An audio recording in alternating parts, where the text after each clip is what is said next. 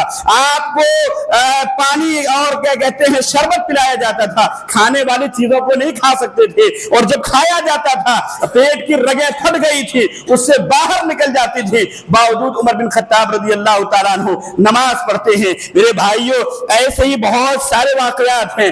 غریب صحابہ کرام رضی اللہ عنہم کا ماحول تو یہ تھا کہ غریب صحابہ کہا کرتے تھے اے اللہ کے نبی صلی اللہ علیہ وسلم، ہم امیروں کے ساتھ اللہ رب العالمین کے یہاں سب میں کھڑا ہو سکتے ہیں یا نہیں ہو سکتے ہیں؟ وہ ان کی فکر دیکھنے والی بات یہ ہے کہ وہ اس طریقے سے فکر کیا کرتے تھے۔ یہ صرف نماز کے حد تک نہیں ہے، بلکہ عبادات کے جتنے باب ہیں ان تمام بابوں میں صحابہ سے بڑھ کر شاید ہی کوئی ہو سکتا ہے قیامت تک، میں کہتا ہو ہی نہیں سکتا ہے۔ اللہ کے نبی صلی اللہ علیہ وسلم نے جب کسی کی فضیلت بیان فرمائی، جب کوئی مسئلہ بیان کیا، صحابہ عمل کرنے کے ایسے در پہ آ جاتے تھے، بلکہ آپ صلی اللہ علیہ وسلم نے تو ایک دن ایسے ہی جانچنے کی کوشش کیا اور کہا، وہ واقعہ آپ نے سنا ہوگا ابو بکر صدیق رضی اللہ تعالیٰ عنہ والا، میں واقعہ چھوڑتا ہوں آگے بڑھتے ہیں۔ اللہ کے نبی نے 5 سوال کیا تھا، 4 سوال، اور چاروں میں ابو بکر صدیق کہتے ہیں میں نے آج روزہ رکھا، میں نے آج جنازے کی نماز پڑھی ہے، میں نے مسکین کو کھانا کھلایا ہے، اور اسی طریقے سے میں نے آج عیادت بھی کی ہے۔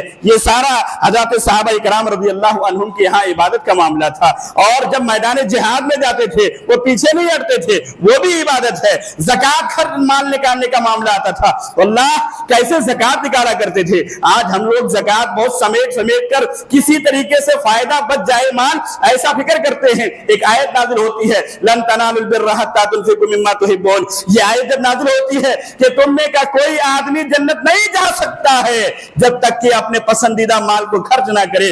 مقام اریحا کے اندر بیر روحا کے نام سے، بیر ہا کے نام سے ابو طلحہ رضی اللہ تعالیٰ عنہ کا ایک باغ تھا، اللہ کی رضا کے لیے اس پورے باغ کو قربان کر دیتے ہیں۔ میرے بھائیوں، اسی پر بس بات ختم نہیں ہوتی ہے۔ صحابہ کرام رضی اللہ عنہم کے واقعات کو بیان کرنے کا مقصد یہ ہے کہ صحابہ وہ ہیں، صحابہ کی جماعت وہ جماعت ہے جس پر رب العالمین نے رضی اللہ عنہم ورضوا عنہ کہہ کر اپنی رضامندی کا فرمان جاری کر دیا ہے کہ ہم تم سے راضی ہو چکے ہیں۔ باوجود صحابہ کرام رضی اللہ عنہم اس طریقے سے نیکی کے باب میں آگے بڑھتے ہیں۔ بلکہ غور کرنے والی بات یہ ہے، یہ بہت نقطے کی بات بیان کر رہا ہوں، اصولیین نے، محدثین نے حدیث کی حفاظت کے لیے کچھ قواعد وضع کیے۔ جرح و تعدیل کے قاعدے کو انہوں نے لکھا، اور جرح و تعدیل کے قاعدہ جب لکھنے کے لیے محدثین بیٹھے تو انہوں نے کہا کہ صحابہ کی جماعت پر جرح و تعدیل کا قانون فٹ ہی نہیں آتا ہے، ان پر بحث ہی نہیں کرنا ہے۔ اس کے بعد کے لوگوں کے لیے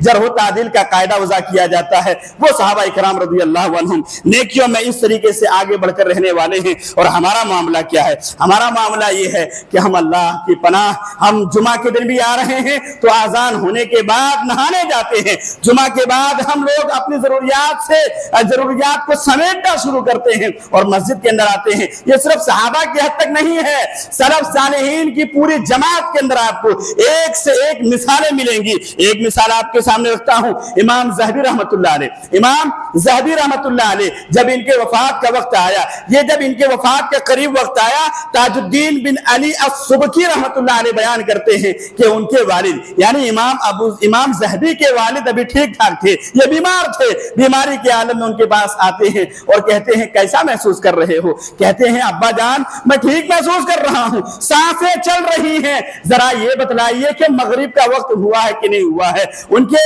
والد کہتے ہیں تم سے تو عصر کی بھی نماز چھوٹ گئی ہے۔ کہا نہیں میں نے عصر کی نماز بستر کے اندر پڑھ لیا ہے، اشارے کے ساتھ بھی نماز پڑھی جا سکتی ہے، میں نے پڑھ لیا ہے، مجھ سے نماز نہیں رہی ہے۔ اور اب یہ بتائیے کسی عالم سے جا کر پوچھئے کہ جمع بین الصلاتین کا جو معاملہ ہے، کہ تقدیم کرنے کا جو معاملہ ہے تاخیر کا، کیا میں عشاء کو اٹھا کر مغرب کے ساتھ پڑھ سکتا ہوں کہ نہیں؟ مسئلہ معلوم کیا گیا اور کہا اس حالت میں بھی پڑھا جا سکتا ہے۔ انہوں نے نماز پڑھی، اس کے بعد اسی رات کو انتقال ہو جاتا ہے۔ اسی طریقے سے سعید بن مسیب رحمۃ اللہ علیہ کے تعلق سے آتا ہے، وہ کہتے ہیں 30 سال کا ایسا عرصہ میری زندگی میں گزرا ہے، کہتے ہیں اس 30 سال کے اندر میں نے مسجد میں پہنچ کر مؤذن کی آذان سنی ہے، باہر میں نے آذان ہی نہیں سنا ہے۔ یہ ماحول ہے سعید بن مسیب رحمۃ اللہ علیہ کا۔ اسی طریقے سے سعید بن مسیب رحمۃ اللہ علیہ کہتے ہیں میں نے 40 سال تک تکبیر اولیٰ کے ساتھ نماز پڑھی ہے، ایک دن بھی تکبیر اولیٰ کو مجھ سے فوت نہیں ہوا ہے۔